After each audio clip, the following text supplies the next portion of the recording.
বেগম খালেদা জিয়ার মুক্তির দাবিতে বিএনপির কেন্দ্রীয় কমিটি আয়োজিত আজকের এই সমাবেশের সংগ্রামী সভাপতি, ঢাকার সাবেক মেয়র, বিএনপির জাতীয় স্থায়ী কমিটির সম্মানিত সদস্য, সংগ্রামী জননেতা জনাব মির্জা আব্বাস, জাতীয় স্থায়ী কমিটির সম্মানিত সদস্যবৃন্দ, বিএনপির কেন্দ্রীয় কমিটির নেতৃবৃন্দ, অঙ্গ সংগঠন সমূহের নেতৃবৃন্দ, আজকের এই সমাবেশে উপস্থিত প্রিয় ভাই বোনেরা, আজকের এই সমাবেশের একমাত্র লক্ষ্য একটা, কারণ একটা, হচ্ছে আমরা দেশনেত্রী বেগম খালেদা জিয়ার মুক্তি চাই, নিঃশর্ত মুক্তি।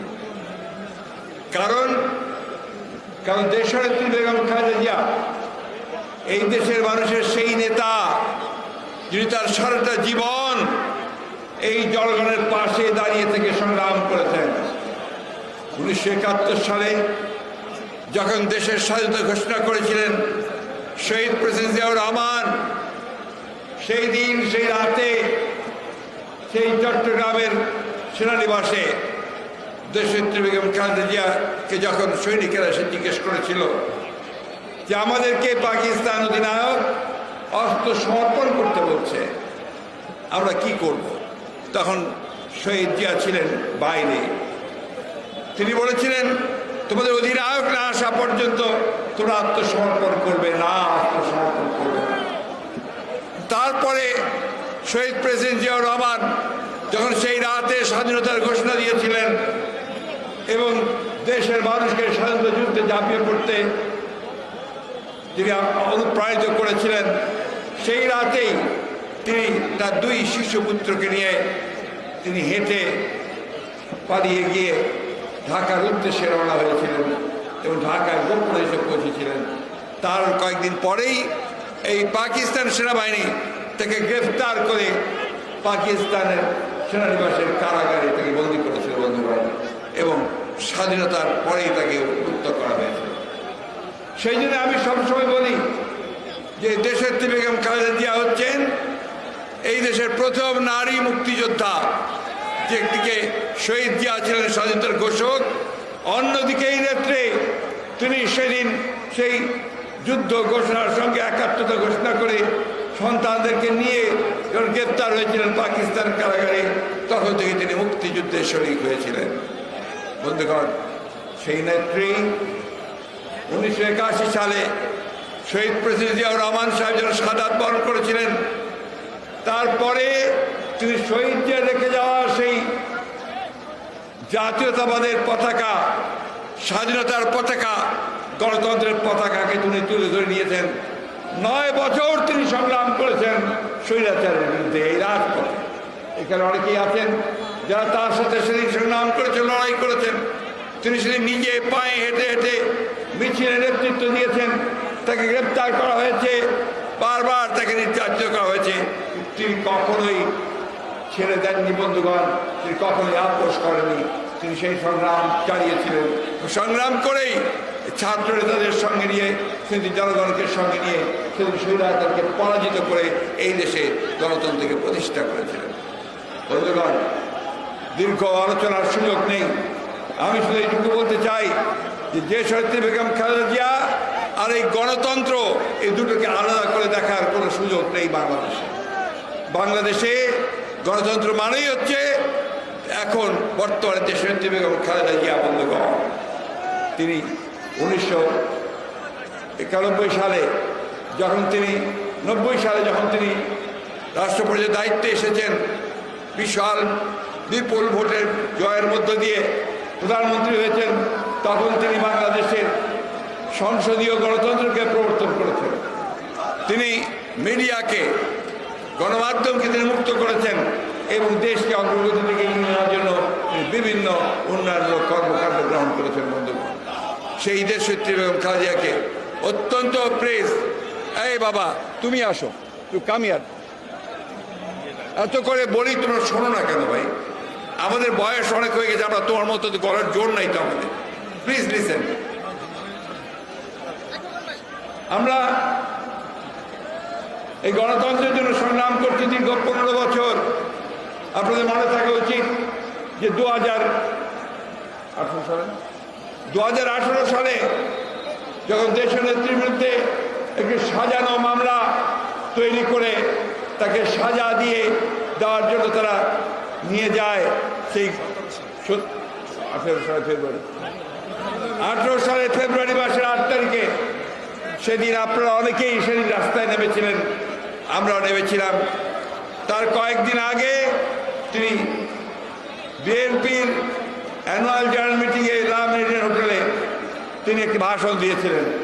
সেই ভাষণে তিনি পরিষ্কার করে বলেছিলেন যে আমি জানি আমাকে আপনাদের থেকে বিচ্ছিন্ন করবার ষড়যন্ত্র চলছে, আমাকে আটক করে রাখা হবে এবং গণতন্ত্র আন্দোলনকে স্তীমিত করে দেওয়া হবে। আপনারা আমার কথা মনে রাখবেন যে আমি আপনাদেরকে সবসময় অনুরোধ করে যাচ্ছি যে আপনারা যে আন্দোলন থেকে পিছিয়ে যাবেন না, আপনারা রাজপথে নেমে আসবেন। আপনাদের গণতন্ত্রের যে অধিকারের যে আন্দোলন, সেই আন্দোলনকে আপনারা অব্যাহত রাখবেন। বন্ধুগণ, সেই আন্দোলন এখনো চলছে। এই আন্দোলনের জন্য আপনারা অনেকে অনেক ত্যাগ স্বীকার করেছেন। আমাদের 60 লক্ষ মানুষের বিরুদ্ধে মিথ্যা মামলা দেওয়া হয়েছে, আমাদের 700-র বেশি মানুষকে গুম করে ফেলা হয়েছে, আমাদের প্রায় কয়েক হাজার মানুষকে হত্যা করা হয়েছে, এক্সট্রা জুডিশিয়াল কিলিং করা হয়েছে।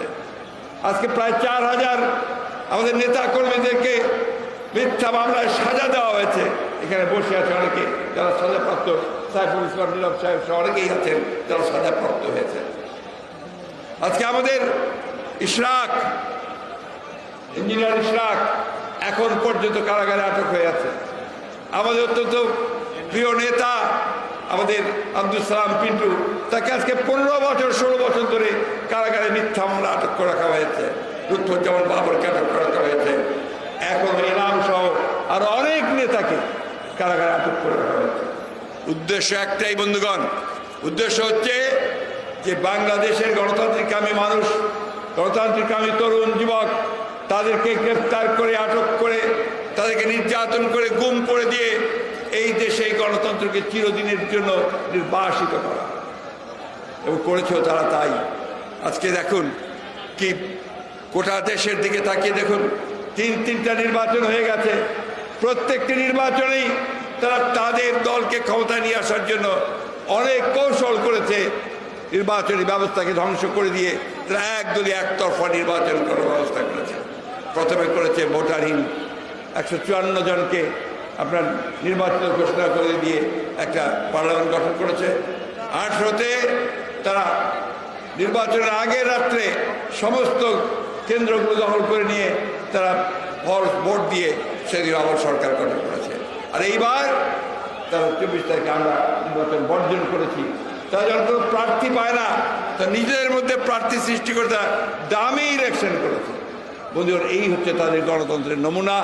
এইভাবে তারা গণতন্ত্রকে ধ্বংস করে দিয়েছে। বন্ধুগণ, আপনাদের ত্যাগ এটা অবশ্যই আজকে এই দেশের গণতান্ত্রিক ইতিহাসে স্বর্ণাক্ষরে লেখা থাকবে, কিন্তু এটাই এখন পর্যন্ত পর্যাপ্ত নয়। আমাদেরকে রাজপথে আরো তীব্র তীব্র তীব্র আন্দোলন করে তুলতে হবে। বন্ধুগণ, আমরা জানি, বারবার করে আমরা বলেছি, আমাদের কবিরা বলেছেন যে মানুষের মৃত্যু হয় একবার, দুইবার না। শেক্সপিয়ার তার কবিতার মধ্যে বলেছিলেন, cowards die many times before their death, but of all the wonders it seems to be most strange that man should die out of fear. ভয়ে মারা যাওয়ায় কোনো পৌরুষ নেই। ভয়ে মারা যাওয়ার চাইতে আসলে সাহস করে প্রতিরোধ গড়ে তোলাই হচ্ছে একমাত্র কাজ। বন্ধুগণ, আজকে বারবার আমাদের এই কথা বলতে হচ্ছে এই জন্যে যে আজকে এই পরিবর্তন যিনি আসে, এই পরিবর্তন কিন্তু শুধুমাত্র আমাদের মতো বয়সী লোকজনদের দিয়ে আসে না, পরিবর্তন আসে তরুণ যুবক শ্রেণীদের মাধ্যমে।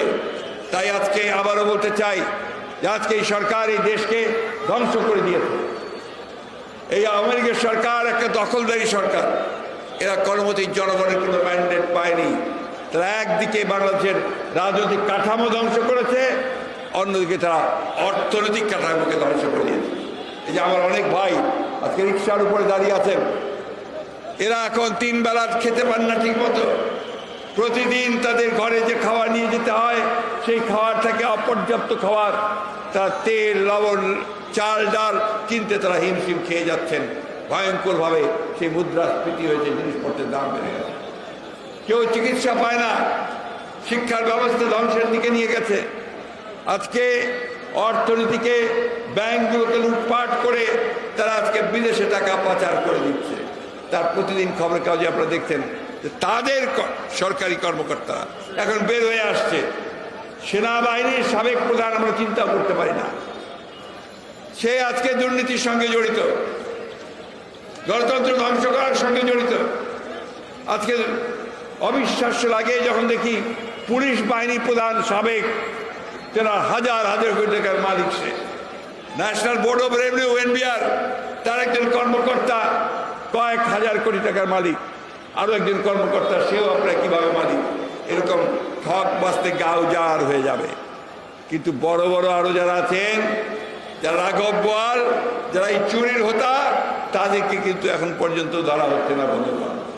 বন্ধুগণ, আজকে এই দেশ এই আওয়ামী লীগের হাতে, এই বর্বরদের হাতে, এই লুটেরাদের হাতে একটু নিরাপদ নয়। একদিকে তারা আমাদের ভোটের অধিকারকে হরণ করে নিয়ে গেছে, অন্যদিকে আমাদের দেশনেত্রী বেগম খালেদা জিয়া, যিনি গণতন্ত্রের মা, যিনি গণতন্ত্রের সঙ্গে একাত্ম, তাকে বাদ দিয়ে গণতন্ত্র চিন্তা করতে হবে না। তাকে মিথ্যা মামলায় জড়িয়ে আজকে সাজা দিয়ে আটক করা হয়েছে। প্রায় 6 বছর তিনি আটক আছেন। বন্ধুগণ, আর কত রকমের সব কৌশল বের করে, নতুন নতুন কৌশল। আমরা খুব পরিষ্কার করে বলতে চাই, দেশনেত্রীকে মুক্ত করুন, অন্যথায় আপনাদেরকে যে কোনো পরিণতির জন্য তৈরি থাকতে হবে। বন্ধুগণ, এই দেশের মানুষ কখনো এই দেশনেত্রীকে এভাবে অন্যায়ভাবে তাকে কারাগারে বন্দি অবস্থায় তাকে চলে যেতে দেবে না, এটা আমাদেরকে মনে রাখতে হবে। তাই শেষ কথা বলতে চাই, আমি আজকে পরিষ্কারভাবে আজকে সকলের তরফ থেকে, দলের তরফ থেকে আহ্বান জানাতে চাই, দেশনেত্রী বেগম খালেদা জিয়া আমাদের গণতন্ত্রের প্রতীক, আমাদের আন্দোলনের প্রতীক। তাকে বাঁচাতে হলে, তাকে রক্ষা করতে হলে, একই সঙ্গে আমাদের গণতন্ত্রকে রক্ষা করতে হলে, আমাদের অধিকারকে ফিরিয়ে আনতে হলে আজকে আমাদেরকে সকলকে ঐক্যবদ্ধ হতে হবে। একই সঙ্গে অন্যান্য রাজনৈতিক দলগুলোর কাছে আমি আহ্বান জানাতে চাই যে আসুন, আজকে আমরা যেমন গণতান্ত্রিক অধিকারের জন্য সংগ্রাম করেছি, লড়াই করছি, যুগপৎ আন্দোলন করছি, আজকে দেশনেত্রীর মুক্তির আন্দোলনকে সেই একইভাবে একীভূত করে আমরা সবাই ঐক্যবদ্ধ হয়ে সোচ্চার আওয়াজ করি। এবং তরুণ যুবকদের কাছে আমার আহ্বান থাকবে যে কে আছে জওয়ান, হও আগুয়ান, হাকিছে ভবিষ্যৎ। তোমাদের হাতেই নির্ভর করছে এই দেশের ভবিষ্যৎ পরিবর্তন। একটা গণতান্ত্রিক দেশ, একটা সত্যিকার অর্থেই জনগণের দেশ, একটা জনগণের অধিকার যেখানে সুপ্রতিষ্ঠিত হবে, সেই দেশ আমরা আনতে চাই। আমাদের নেতা ভারপ্রাপ্ত চেয়ারম্যান জনাব তারেক রহমান আজকে সুদূরে তিনি নির্বাচিত হয়ে তার প্রতি চরম অন্যায় করা হয়েছে। তাকেও মিথ্যা মামলা দিয়ে, তাকে সাজা দিয়ে তাকে নির্বাসিত করে রাখা হয়েছে। আমরা সেখান থেকেও তার বেরিয়ে আসার মুক্তি চাই। বন্ধুগণ, আমরা সমস্ত নেতাকর্মীদের মামলাগুলো প্রত্যাহার চাই। আমরা আমাদের সমস্ত যারা মারা গেছে তাদের প্রতি ক্ষতিপূরণ চাই আমরা। বন্ধুগণ, আমি বক্তব্য দীর্ঘ করবো না, আমি শেষ করতে চাই এই কথা বলে। বন্ধুগণ, বারবার সময় আসে না, সুযোগ আসে না। আজকে সমগ্র জাতিকে ঐক্যবদ্ধ করে আমাদেরকে সেই সামনের দিকে এগিয়ে গিয়ে এই ভয়াবহ দানব যে আমাদের দলকে ধ্বংস করছে, দেশকে ধ্বংস করছে, আমাদের গণতন্ত্রকে ধ্বংস করছে, স্বাধীনতাকে ধ্বংস করছে, তাকে আমাদেরকে নিশ্চিন্ত করতে হবে। চুক্তি করেছে, আমি শেষ কথা বলি, ভারতের সঙ্গে চুক্তি করেছে। এই চুক্তিকে তারা বারবার, আমরা শুধু নই, আজকে দেশের যারা আইন বিশেষজ্ঞ আছেন, পানি বিশেষজ্ঞ আছেন, তারা সবাই বলছেন এটা বাংলাদেশ বিরোধী, স্বার্থের বিরোধী। আমরা পানি চাই, আমরা আমাদের অধিকার চাই, আমরা অভিন্ন 154টা নদীর পানি আমরা চাই, আমরা সীমান্তে হত্যা বন্ধ চাই, আমার যে সমস্ত সমস্যা আছে সেই সমস্যার সমাধান চাই। তা না করে এই সরকার তারা সব কিছুই বিলিয়ে দিয়েছে। শেখ হাসিনা আজকে গর্ব করে বলছেন যে আমি তো কানেক্টিভিটি দিয়ে দিয়েছি, তাতে কি হয়েছে, সবাই দেয়। আপনি তো সব সময় দিয়ে দিয়েছেন, এর আগে আপনি বলেছিলেন যে আমি তো উজাড় করে দিয়েছি। আপনি তো উজাড় করে দিয়েছেন, আমরা বাংলাদেশের মানুষ কি পেল? বাংলাদেশের মানুষ এখান থেকে কি পেয়েছে? বাংলাদেশের মানুষ পেয়েছে ঘৃণা, বাংলাদেশের মানুষ পেয়েছে তার অধিকারকে হরণ করা, বাংলাদেশ মানুষ পেয়েছে তার যে সমস্ত সম্পদগুলো আছে সেগুলোকে লুণ্ঠন করবার জন্য আরও পথ তৈরি করা। তাই বন্ধুগণ, আমাদের সামনে কোনো বিকল্প নেই। এই সরকার থাকা মানেই হচ্ছে আমাদের দেশ ধ্বংস হওয়া, গণতন্ত্র ধ্বংস হওয়া, দেশের মানুষ ধ্বংস হওয়া। তাই আজকে দেশের নেত্রীকে রক্ষা করতে হলে, আমাদের নিজেদেরকে রক্ষা করতে হলে আমাদেরকে সামনের দিকে অবশ্যই আরও তীব্র থেকে তীব্র আন্দোলন করে তুলতে হবে। আন্দোলনের মাধ্যমেই এদেরকে পরাজিত করতে হবে। এই কথা বলে আজকে আপনারা যারা এত কষ্ট করে এসেছেন তাদেরকে ধন্যবাদ জানিয়ে আমি বক্তব্য শেষ করছি। আসসালামু আলাইকুম, খোদা হাফেজ। বাংলাদেশ জিন্দাবাদ, বাংলাদেশ জাতীয়তাবাদী দল জিন্দাবাদ, শহীদ জামরক দেশের বেগম খালেদা জিয়া জিন্দাবাদ।